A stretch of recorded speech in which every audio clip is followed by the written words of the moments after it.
Cumprimentando a todos na preciosa paz do nosso Senhor e Salvador Jesus Cristo. Começa aqui a programação A Bíblia Responde. Uma programação vinda aqui através do site www.avozdabiblia.com. Nós estamos interligados aí com o Ministério Vida Familiar em Cristo, do nosso irmão Joaquim Marciano Neto. Juntos formamos uma equipe de irmãos, de pessoas compromissadas com Deus e compromissadas também com você, de estar levando ao seu coração uma mensagem da Palavra de Deus, uma mensagem de edificação, de bênção e de restauração. E também estou interligado aí a Juste TV e tem alguns vídeos que estamos aí lançando sobre o YouTube. E existe uma equipe de pessoas, direto ou indiretamente, que trabalha tudo em benefício a abençoar a sua vida. E nós vamos falar hoje sobre o tema a velocidade do tempo. A velocidade do tempo. Quando falamos em velocidade, lembramos aí do avião. O avião, ele tem uma velocidade, tem avião que mais de 1.000 km por hora, 800 km, mais ou menos. Então, é um veículo que tem uma velocidade tremenda. Lembramos do carro de corrida, né? Corre aí, às vezes, 500 milhas por hora, 300 milhas por hora. Enfim, velocidade do tempo. E a Bíblia fala sobre tudo, e a Bíblia fala do tempo. E nós estamos vivendo tempos velozes na Terra, passando rapidamente.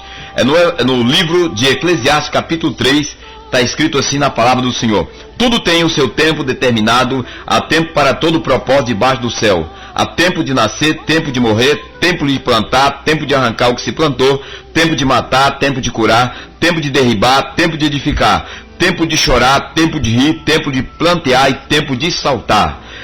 Versículo 5, tempo de espalhar pedra, tempo de ajuntar pedras, tempo de abraçar, tempo de afastar-se de abraçar, tempo de buscar, tempo de perder, tempo de guardar e tempo de deitar fora. Então, diz aqui no versículo 7, tempo de rasgar, tempo de coser, tempo de estar calado e tempo de falar, tempo de amar, tempo de aborrecer, tempo de guerra e tempo de paz. Então a Bíblia está falando aqui do tempo.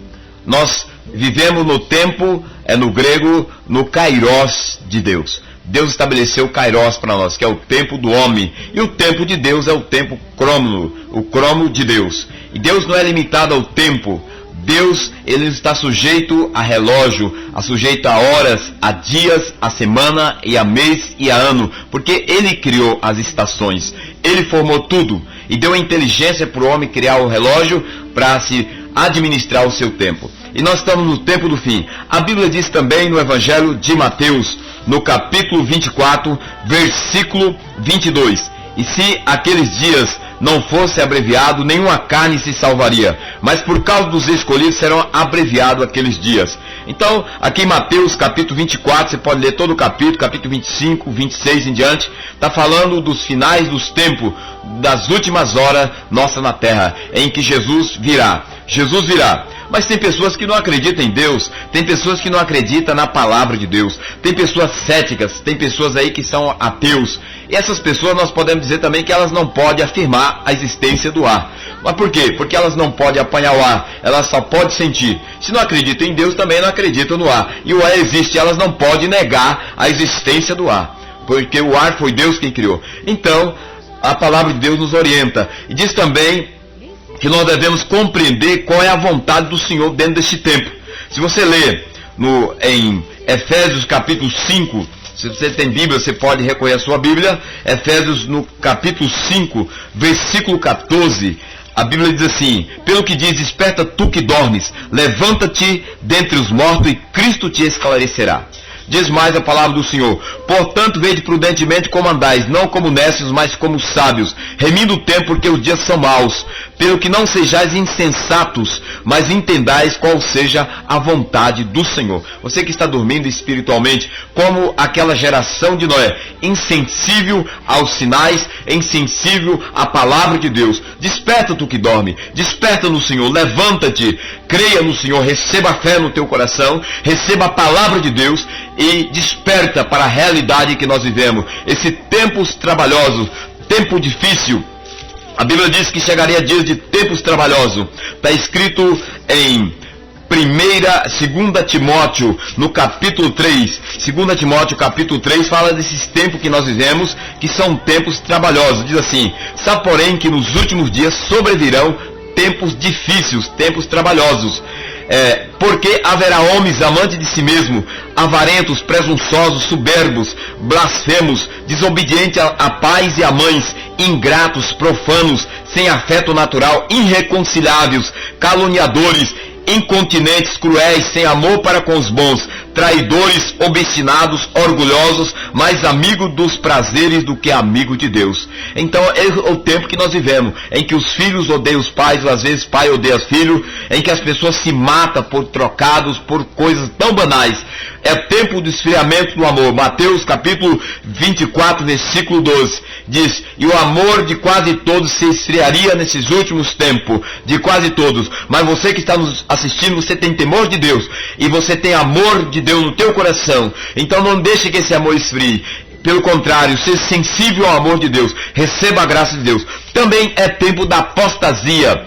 O que é apostasia? É o abandono da verdadeira fé. Em 1 Timóteo capítulo 4 está escrito: mas expressadamente, diz o Espírito Santo, que nos últimos tempos apostatarão alguns da fé, dando ouvido a espíritos enganadores e a doutrina de demônio, pela hipocrisia de homens que falam mentira, tendo cauterizado a própria consciência. Então a Bíblia está falando desse tempo em que ia surgir muita apostasia. O que é apostasia? É abandono da verdadeira fé. É as pessoas deixar de examinar a palavra de Deus, ou de ler a palavra de Deus, simplesmente por capricho, ou por algum interesse material, ou outro tipo de interesse, quem sabe poderio aí religioso, ou até outro tipo de poderio, usurpando da palavra de Deus, desviando-se da verdadeira palavra, e pregando o evangelho distorcido. Nós temos vivido isso nessas últimas horas. Mas bem-aventurado é aquele que coloca a sua vida no altar de Deus. É aquele que busca em primeiro lugar o reino de Deus e a sua justiça, e as demais coisas o serão acrescentadas. Está escrito no evangelho de Mateus, meu querido amado ouvinte da palavra de Deus,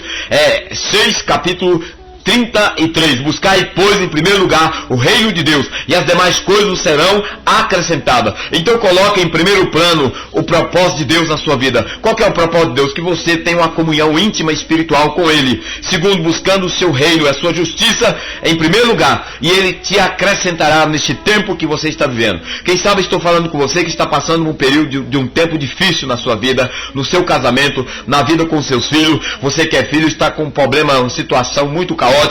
Você que é jovem está aí, quem sabe aí amarrado por vícios, amarrado por situações, por circunstâncias, sendo ameaçado, a sua vida está em perigo. Mas hoje é o tempo que Deus está nos dando, é o tempo do Senhor para a nossa vida, é o caroço de Deus. Receba Jesus na tua vida, receba poder de Deus, receba a palavra no teu coração e viva para Deus. Porque o ontem, não adianta você pensar no ontem. O ontem passou, o amanhã vai vir. Se Deus permitir, o amanhã vai chegar para as nossas vidas. O importante é o hoje que Deus está nos dando. O importante é nós estarmos na presença do Senhor. Então nós deixamos essa palavra para que você medite, para que você pare, pense, analise e coloque a sua vida na posição do tempo de Deus. E o tempo de Deus é o hoje. Não deixa o que você pode fazer hoje para amanhã, porque o amanhã para você possa que seja que não se chegue a amanhã. Nós vamos orar nesse instante. Pai, nós te agradecemos e te pedimos por essa vida, pedimos que o Senhor venha abençoar este homem, essa mulher, dando sabedoria, discernimento,